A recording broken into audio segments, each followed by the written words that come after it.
Could you please state your full name? And Jeffrey Edward Epstein, and my residence address is 6100 Red Hook Boulevard in Virgin Islands. Have you ever been convicted of a crime? Yes. 30 जनवरी सन 2026 US के department of justice ने release किए हैं 3 million pages, 1,80,000 images और 2,000 से ज्यादा videos. Today we are producing more than 3 million pages. I was unaware that I was going to be alone with him. I thought I was going to die.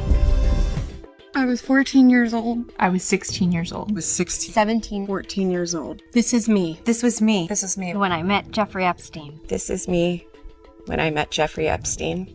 Jeffrey Epstein की file से वो आदमी जो खुद को दुनिया के powerful लोगों का दोस्त रखता है, वो आदमी जो दुनिया का सबसे खतरनाक क्रिमिनल भी था, उसकी फाइल्स में ऐसे ऐसे नाम आ रहे हैं, लिटरली ऐसे ऐसे नाम आ रहे हैं, आप सुनेंगे आपके होश उड़ जाएंगे. Of people associated with Jeffrey Epstein. Prince Andrew and the former president Bill Clinton have been named. More are expected to come out. जब से ये फाइल्स रिलीज हुई हैं, सोशल मीडिया पे तरह तरह की बातें हो रही हैं. हर चीज वेरीफाइड नहीं है, लेकिन जो कुछ वेरीफाइड है वो खुद से इतना शॉकिंग है कि आप सुनेंगे तो आप कहेंगे कि लिटरली ये लोग भी. इनमें नाम है इलॉन मस्क का, इनमें नाम है बिल गेट्स, मेरा favourite notorious character Bill Gates का, इसमें नाम है नरेंद्र मोदी का, इसमें नाम है सैटेनिक चर्चेस का, गिलाफे काबा का जिक्र है, बिटकॉइन की इजाद का जिक्र है, और लिटरली उसके हवाले से जो कहानियां आप सुनेंगे आपके होश उड़ा कर रख देंगी. One thing I just quickly want to say here, मैं एक जमाने से आपके लिए वीडियोस बना रहा हूं.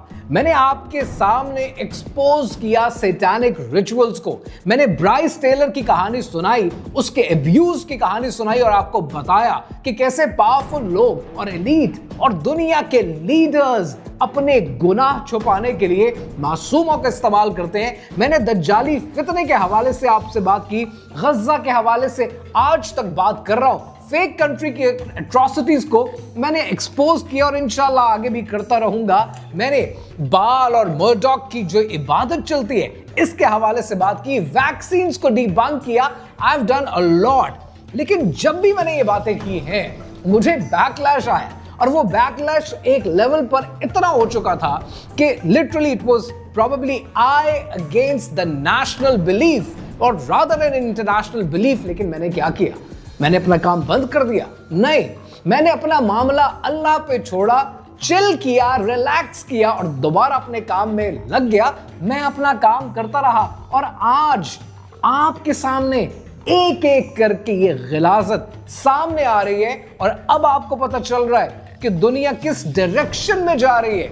डॉक्टर इसरार अहमद रहमतुल्लाह अलैह ने ये बातें तब एक्सपोज की थी जब सोशल मीडिया नहीं था, जब सुनने वाले ज्यादा नहीं थे. आपको आज ज्यादा अवेयर होने की जरूरत है. एप्स्टीन की फाइल से वो 10 केसेस क्या हैं जो आपके लिए जानने जरूरी हैं, कहानी क्या है, आइए समझते हैं.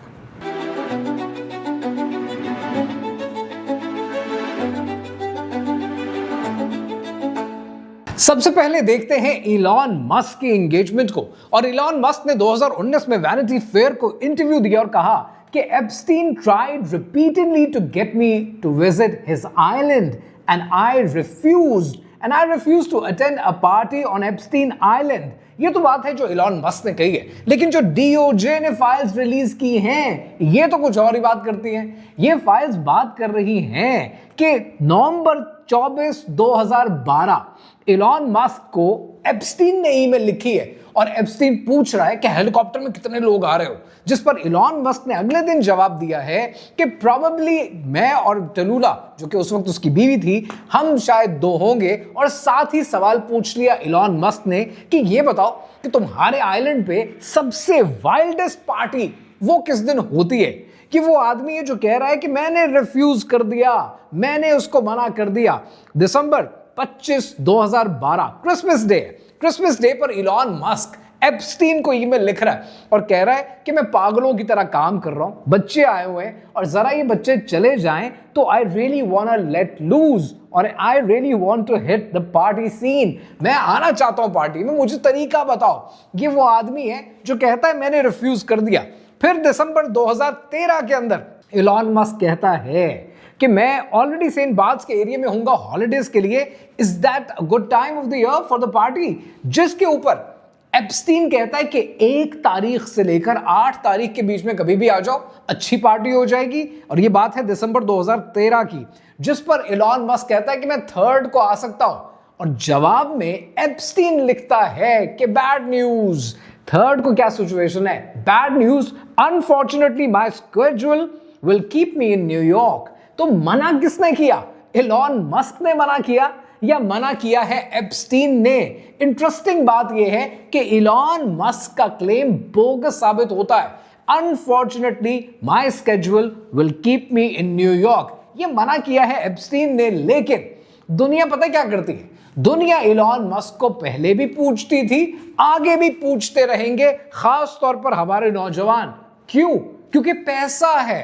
तो जिसके पास पैसा है उसको पूछना जरूरी है। यह है फॉर्मूला आजकल के दौर का। और इस्लाम ने कभी भी पैसे की ज्यादती को ज्यादा होने को हाईलाइट नहीं किया। वो आपकी पाइटी को, आपके नेक होने को रिप्रेजेंट नहीं करता। ये वो लोग हैं जो हमारे रोल मॉडल्स हैं। और अब बात करते हैं अपने फेवरेट कैरेक्टर की, बिल गेट्स की।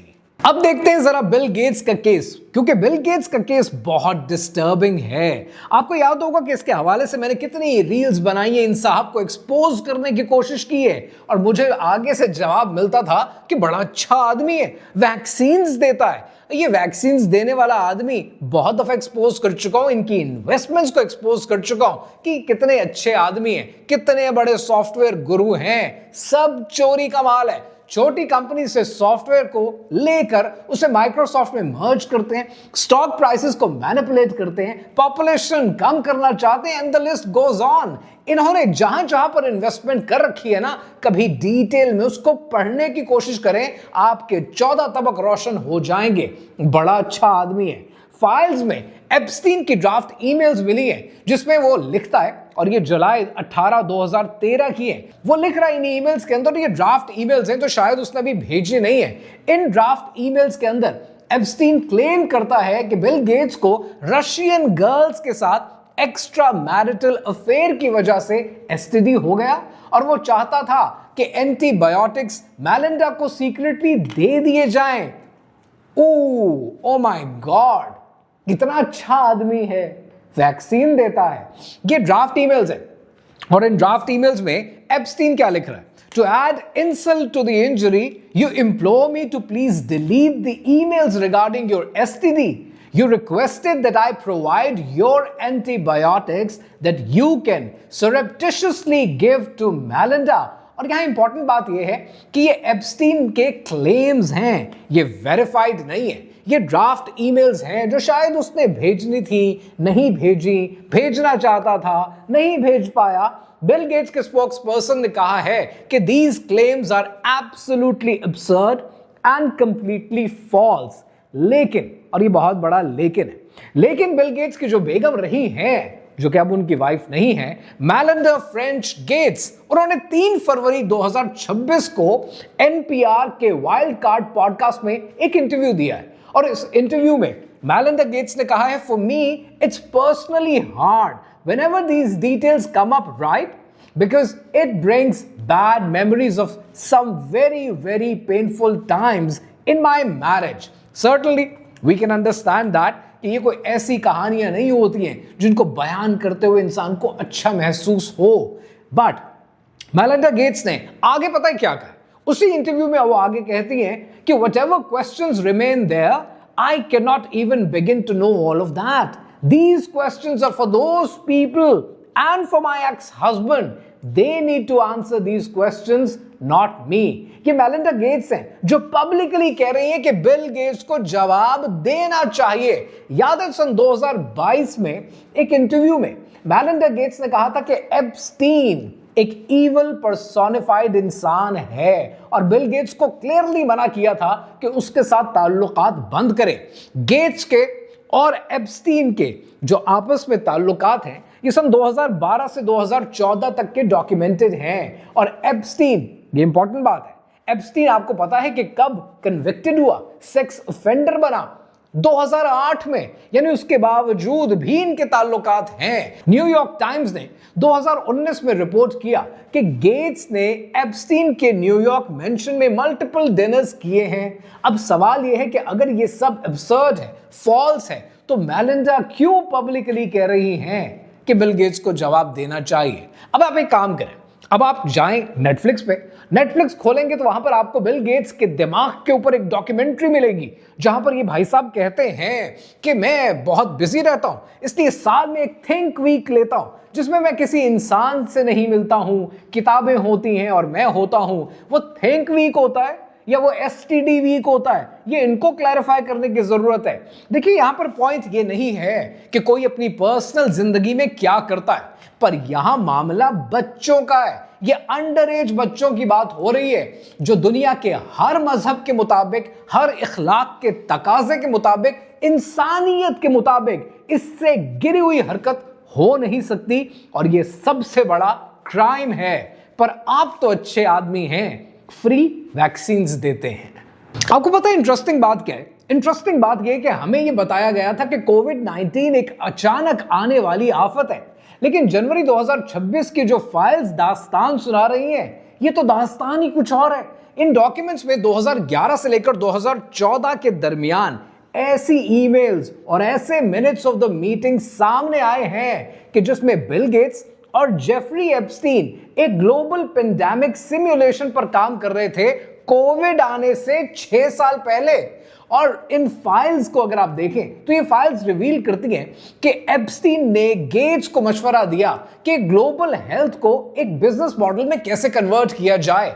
एप्स्टीन ने एक ग्लोबल पेंडेमिक फंड भी तजवीज किया था, जिसके जरिए वैक्सीन की प्रोडक्शन और डिस्ट्रीब्यूशन पर मुकम्मल कंट्रोल हासिल किया जा सकेगा।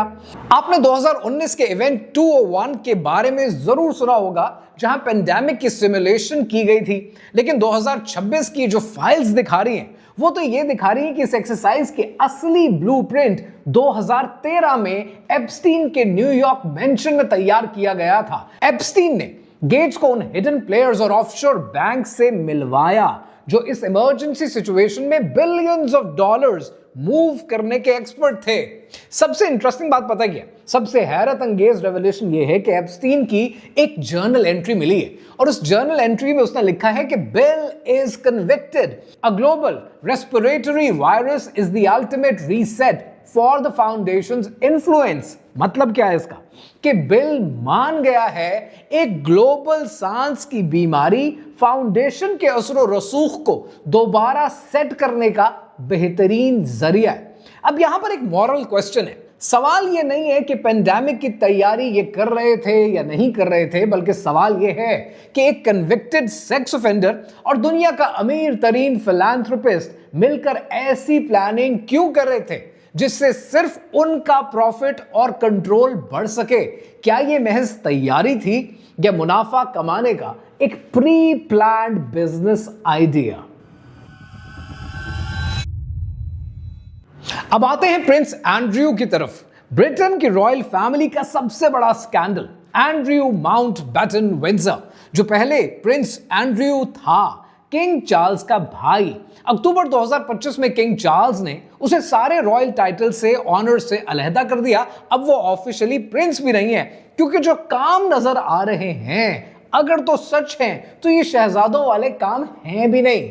30 जनवरी को जो फाइल्स सामने आई हैं, उन फाइल्स के मुताबिक क्या क्या चलता रहा है। उन फोटो में एंड्रयू एक औरत के ऊपर ऑल फोर पर है, घुटनों के बल, हाथ जमीन पर।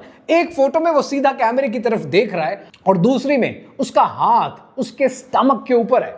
औरत का फेस डीओजे ने रिडैक्ट कर दिया है, मतलब काला कर दिया, ब्लैक कर दिया, ताकि कोई कॉन्टेक्स्ट देख ना पाए। इसीलिए किसी को पता नहीं है कि ये तस्वीर कब की है, कहां की है और क्या कहानी है। लेकिन ये कोई नॉर्मल फोटो नहीं है। फाइल में ईमेल्स भी हैं एंड्रयू और एप्स्टीन के बीच में, और एक ईमेल के अंदर एंड्रयू एप्स्टीन को बकिंगम पैलेस में डिनर के लिए इनवाइट करता है, और दूसरे में एप्स्टीन एंड्रयू को एक खातून से, जो कि 26 साल की रशियन औरत है, उससे इंट्रोड्यूस करता है और कहता है कि ये क्लेवर है, ब्यूटीफुल है, ट्रस्टवर्दी है। और एक ईमेल के अंदर एंड्रयू एप्स्टीन को लिखता है कि काश मैं तुम्हारी फैमिली का कोई पेट होता। ब्रिटिश पॉलिटिक्स के अंदर इस वक्त एक भूचाल मचा हुआ है और खुद यूके के प्राइम मिनिस्टर कह रहे हैं कि एंड्रयू को यूएस कांग्रेस के सामने गवाही देनी चाहिए। वर्जीनिया गुफरी, ये नाम याद रखिएगा, वर्जीनिया गुफरी जो एप्स्टीन के विक्टिम है और अप्रैल 2025 में उसने सुसाइड कर ली। अजीब बात है कि उसने सुसाइड कर ली। एनीवेज, उसने अपनी पोस्ट्यूमस मेमोयर में लिखा है कि एंड्रयू ने उसके साथ सेक्सुअल एब्यूज किया जब वो सिर्फ 17 साल की थी। एंड्रयू कहता है कि ये इल्जाम है और ऐसा कभी नहीं हुआ, लेकिन 2022 में खुद वर्जीनिया को एंड्रयू ने मिलियंस ऑफ डॉलर्स देकर केस सेटल कर लिया। अब सवाल ये है कि अगर आप इनोसेंट थे तो फिर आपने मिलियंस ऑफ डॉलर्स क्यों दिए? Indian prime minister Narendra Modi का भी जिक्र करते हैं और बिल और हिलरी क्लिंटन का भी जिक्र करते हैं, लेकिन पहले एक नाम जो आपने नहीं सुना होगा, और ये नाम बड़ा जरूरी है क्योंकि ये एक सबसे बड़ा सीरियस केस है और आपके लिए इसमें बहुत कुछ सीखने का अमल पैदा हो सकता है। But you need to learn this. ये जो नाम है, ये नाम है पीटर मेंडलसन, ब्रिटेन का फॉर्मर बिजनेस सेक्रेटरी, यूके का एम्बेसडर टू वॉशिंगटन। कब था? 2025 में, यानी अभी। और फाइल में क्या मिलता है? फाइल में मिलता है कि मेंडलसन जब यूके गवर्नमेंट में बिजनेस सेक्रेटरी था, यानी 2008 से लेकर 2010 में, तो वो एप्स्टीन को गवर्नमेंट के सीक्रेट लाकर दिया करता था। दिसंबर 2019 में एप्स्टीन मेंडलसन से पूछता है कि वो बैंकर बोनस टैक्स के बारे में बताओ, और मेंडलसन रिप्लाई करता है कि थोड़ा हार्ड है, इंतजार करो, ट्रेजरी डिगिंग कर रही है तो पकड़े जा सकते हैं, कहानी खराब हो सकती है। 2009 में मेंडलसन एक इंटरनल गवर्नमेंट डॉक्यूमेंट एप्स्टीन को फॉरवर्ड करता है जो उस वक्त के प्राइम मिनिस्टर गॉर्डन ब्राउन के लिए बनाया गया था, जिसमें 20 बिलियन पाउंड के एसेट की सेल की प्लानिंग थी। मेंडलसन लिखता है कि interesting note that's gone to the PM। 2010 में यूरोपियन बेल आउट अनाउंस होने से पहले मेंडलसन एप्स्टीन को मैसेज भेजता है कि sources tell me 500 billion euro bail out. ये मार्केट सेंसिटिव इंफॉर्मेशन है और इसको लीक करना जुर्म है। पर जेल कौन जाता है? जेल जाते हैं आप जैसे मेरे जैसे लोग। फाइल में और भी बहुत कुछ है। 2003 से 2004 में एप्स्टीन ने बहुत सारा पैसा मेंडलसन को भी, इसके पार्टनर को भी ट्रांसफर किया और बहुत कुछ होता रहा। अब ये बात इंपॉर्टेंट क्यों है? अब यहां पर ब्रिटेन की जो पॉलिटिक्स है उसके अंदर भूचाल आया हुआ है और वहां पर इस वक्त इसको पकड़ाओ धकड़ाओ सब कुछ चल रहा है। वहां पर साहब ने अपनी पोस्ट से एम्बेसडर की पोजीशन से भी निकाले गए, इसके बाद लेबर पार्टी से भी निकाले गए और उसके बाद हाउस ऑफ लॉर्ड से भी रिजाइन कर दिया। कि लॉर्ड हैं, ये एमपी नहीं है, इंग्लैंड के मेंबर ऑफ द पार्लियामेंट नहीं है, ये लॉर्ड्स हैं। इनसे आप ये एक्सपेक्ट करते हैं। क्रिमिनल इन्वेस्टिगेशन शुरू हो चुकी है, मिसकंडक्ट हो रही है और खुद यूके के पॉलिटिशियंस कह रहे हैं कि ये सिर्फ यूके की आवाम के साथ धोखा नहीं है, ये यूके के प्राइम मिनिस्टर्स के साथ भी धोखा है जिनके अंडर ये सर्व करते रहे। अब सवाल ये है कि इतनी इंपॉर्टेंट चीजें एप्स्टीन फाइल में है, मैं इस केस का जिक्र क्यों कर रहा हूं? मैं इसलिए कर रहा हूं ताकि आप ये सीख सकें कि जिन बिलियनर्स को और ट्रिलियनर्स को आज आप पूजते हैं, behind every fortune there is always a crime। Bill Clinton का नाम एप्स्टीन फाइल्स में बार बार आता है। दिसंबर 2025 में जो फोटोग्राफ्स रिलीज की गई हैं, bill Clinton shirtless hot tub में मौजूद हैं। एप्स्टीन के साथ मल्टीपल फोटोज हैं। CNN एनालिस्ट के मुताबिक बिल क्लिंटन ने एप्स्टीन के प्राइवेट जेट पर कम से कम 16 ट्रिप्स किए हैं 2002 से लेकर 2003 के बीच में। 2016 डेपोजिशन में जब एप्स्टीन से बिल क्लिंटन के बारे में सवाल किया गया तो उसने हर सवाल के जवाब में 5th अमेंडमेंट इन्वोक कर दिया। Though I'd like to answer that question, at least today, I'm going to have to assert my 5th, 6th and 14th Amendment rights, sir. इसका मतलब क्या है? इसका मतलब यह है कि I refuse to answer because it might incriminate me. Files में ग्लेन मैक्सवेल, एप्स्टीन की कन्विक्टेड पार्टनर और क्लिंटन स्टाफर्स के बीच में 2001 से 2004 के बीच में ईमेल्स मौजूद हैं। हाउस ओवरसाइट कमेटी ने बिल और हिलरी दोनों को सुपीना किया, गवाही के लिए बुलाया, लेकिन क्लिंटन्स ने मना कर दिया। उनके लॉयर ने कहा है कि ये इलीगली वैलिड नहीं है, ये इनवैलिड है। और 21 जनवरी 2026 को हाउस ओवरसाइट पैनल ने वोट किया कि बिल क्लिंटन और हिलरी के खिलाफ कंटेम्प्ट मोशन पास किया। पता है कंटेम्प्ट मोशन का क्या बना? 34/8 पास हो गया और हिलरी क्लिंटन के खिलाफ 28/15 वो भी पास हो गया। यहां तक कि 9 डेमोक्रेट्स ने खुद बिल क्लिंटन के खिलाफ वोट दिया है। कमेटी के जो चेयर हैं जेम्स कॉर्नर, वो कहते हैं कि no one is accusing the Clintons of any wrongdoing, we just have questions. लेकिन क्लिंटन के जो रिप्रेजेंटेटिव हैं वो कहते हैं कि बिल ने 2002 से 2003 के बाद एप्स्टीन से नाता खत्म कर दिया, ताल्लुक खत्म कर दिया और कोई ताल्लुक नहीं इनका आपस में। लेकिन फाइल्स कहती हैं कि 2009 तक मैक्सवेल, जो अब सेक्स ट्रैफिकिंग के लिए 20 साल की जेल काट रही हैं, क्लिंटन सर्कल्स में वेलकम थी। और 2013 में क्लिंटन ग्लोबल इनिशिएटिव कॉन्फ्रेंस में उन्हें ऑनर किया गया है। अगर सब कुछ 2003 में खत्म हो गया था तो 2009 फिर 2013 में मैक्सवेल के साथ एसोसिएशन क्यों था? यू नो व्हाट, आप इन सारी चीजों से कुछ प्रूव नहीं कर पाएंगे। एप्स्टीन फाइल्स सिर्फ गुमराही है, इससे आप कभी भी सच तक नहीं पहुंच जाएंगे और अगर पहुंच भी पाए तो इंसाफ कभी नहीं मिलेगा। अब बात करते हैं Indian prime minister Narendra Modi की। जनवरी 2026 की फाइल्स में 2017 की ईमेल सामने आई हैं और इन ईमेल्स के अंदर एप्स्टीन ने Indian prime minister Narendra Modi के बारे में अजीब बात लिखी है। एप्स्टीन ने दावा किया है कि उसने नरेंद्र मोदी को मशवरा दिया है कि वो इस्राएल का विजिट करें और वहां डांस करके, नाच कर डोनाल्ड ट्रंप को खुश करने की कोशिश करें। Indian ministry of foreign affairs ने इसे ट्रैशी रोमिनेशंस यानी फजूल ख्यालात कहकर रिजेक्ट कर दिया है। लेकिन ऑपोजिशन ने सवाल खड़ा कर दिया है। ऑपोजिशन तो पूछ रही है कि क्या एप्स्टीन ने स्टीव बैनन के जरिए मोदी तक रसाई हासिल की और क्या ऐसा करने की कोशिश की? फाइल में मोदी और एप्स्टीन के कोई डायरेक्ट मुलाकात के सबूत अभी तक नहीं मिले, पर आगे मिल सकते हैं। यू नेवर नो, क्योंकि आधी से ज्यादा फाइल्स तो अभी तक रिलीज भी नहीं हुई हैं। लेकिन एप्स्टीन के जो ख्यालात हैं मोदी के बारे में और जो कुछ उस बारे में लिखा है, ये बजाते खुद अपनी जात के अंदर एक पूरा सवाल है। जनवरी 2026 की एक्सट्रैक्शन में शामिल 1,80,000 इमेजेस में से कुछ इमेजेस एप्स्टीन के आइलैंड पर मौजूद ब्लू एंड व्हाइट टेंपल के अंदर के हैं। इन्वेस्टिगेटिव जर्नलिस्ट और ऑसनेट एक्सपर्ट्स ने क्लेम किया है कि वहां एक फैब्रिक, एक कपड़ा मिला है जिस पर कुरानी वर्सेस जैसा कुछ लिखा है। कुछ इस्लामिक पैटर्न्स मौजूद हैं जो बिल्कुल गिलाफे काबा के हवाले से है और गिलाफे काबा की किसी हिस्से जैसा हो सकता है। सवाल यह है कि एक पीडोफाइल के आइलैंड पे एक मुकद्दस चीज का क्या काम? क्या ये एप्स्टीन को किसी अरब क्लाइंट ने दिया है और बहुत से अरब लोगों के नाम इसमें मंजर आम पर आ रहे हैं? But you never know until you know, there is nothing proven so far. या फिर ये एप्स्टीन की ओकल्ट कलेक्शन का हिस्सा है। इस रेवलेशन के अंदर अगर आप गौर से देखेंगे तो मुस्लिम दुनिया के अंदर सर्टनली एक गम और गुस्सा पाया जाता है जो कि जायज बनता है।